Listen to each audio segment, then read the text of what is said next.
La chronique c'est bon pour la santé, votre chronique médicale sur Radio J avec, vous le savez, notre docteur préféré après mon papa, le docteur Serge Rafal. Bonjour Serge. Bonjour Ilana.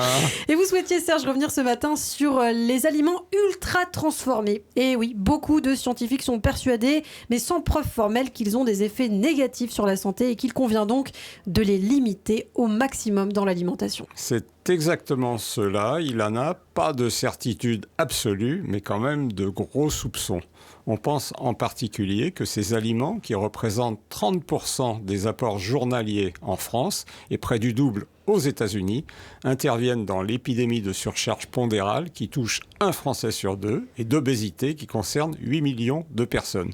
Ce qui constitue bien entendu un problème de santé publique en raison de leurs complications diverses et graves. J'y reviens plus loin. L'offre alimentaire s'est modifiée aussi progressivement avec le temps, hein. Oui, longtemps avant les techniques de conservation modernes, les aliments étaient placés dans les caves des châteaux où l'on entreposait de la glace jusqu'à l'apparition du frigo en 1869, puis son introduction domestique en 1913. Celle du congélateur est plus tardive dans les années 60.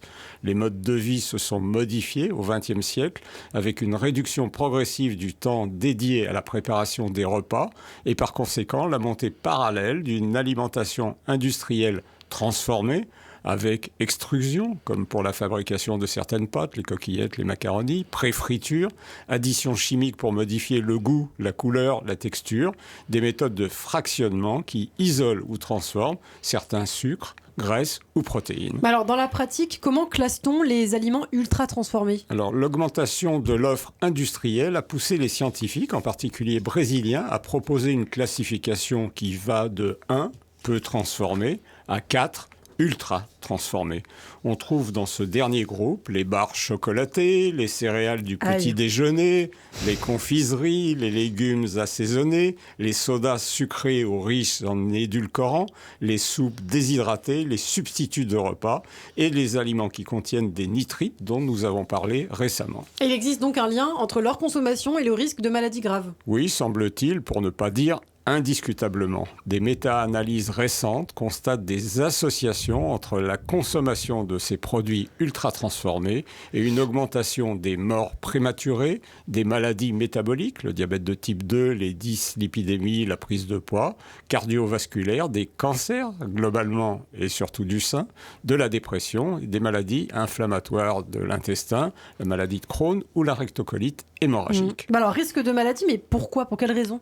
La qualité nutritionnelle des aliments transformés est moins bonne que celle des moins transformés. Ils sont plus caloriques, plus sucrés, plus riches en édulcorants, plus salés, plus gras, avec parfois de mauvaises graisses comme les acides gras trans, plus concentrés en nitrites, rubrique du 6 septembre à écouter sur notre site, et en émulsifiants qui peuvent modifier le microbiote et favoriser une inflammation délétère.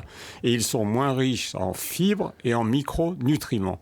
L'emballage, enfin, peut favoriser l'apport de phtalates et de bisphénol, gros perturbateurs endocriniens. Alors, il y a des niveaux de preuves élevés quant à leur dangerosité ? Pas tout à fait pour le moment, mais de fortes présomptions et un risque d'interaction qui potentialiserait leurs effets. De nombreuses études sont actuellement en cours. Bon, alors, vous êtes docteur Serge, qu'est-ce que vous conseillez au public en pratique ? Des mesures hygiéno-diététiques en privilégiant la cuisine maison ou à défaut le choix d'aliments peu transformés, la consultation du Nutri-Score qui va d'ailleurs subir quelques aménagements et proposer une classification santé plus conforme à la composition des aliments.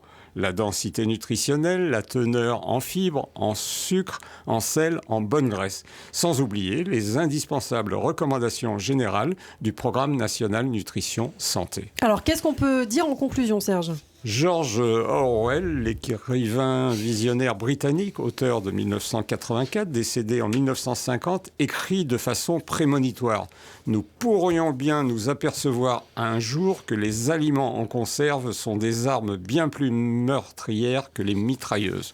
Nous n'en sommes fort heureusement pas tout à fait là, alors essayons autant que possible de manger simple en recourant occasionnellement aux plats prêts à l'emploi, mais en lisant bien les étiquettes. Ils ne sont pas tous à mettre dans le même caddie. Et vous avez bien raison de le préciser. Serge Rafal, le docteur de Radiologie qu'on retrouve tous les matins pour la chronique C'est bon pour la santé.